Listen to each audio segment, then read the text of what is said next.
ওগো মুক্তা, শান্ত, আমি যে তোমাকে ছেড়ে চলে যাচ্ছি। ওগো শান্ত, ছেড়ে যদি চলে যাবে তাহলে ক্ষণিকের জন্য আসার কি দরকার ছিল? ওগো মুক্তা, শান্ত, আজকে তোমাকে ছেড়ে যাওয়ার উদ্দেশ্য হচ্ছে তোমার পিতা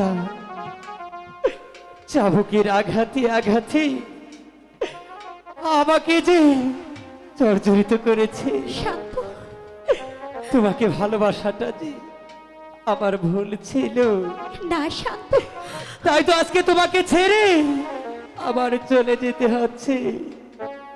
শান্ত, জায়গা রে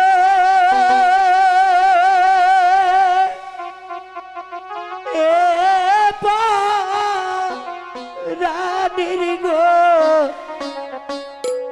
মুক্তা, শান্ত, ও মুক্তা, তোমাকে ছাড়িয়া। শান্ত, ওগো শান্ত, আমাকে ছেড়ে তুমি চলে যেও না। তোমার মুখটা যে তোমাকে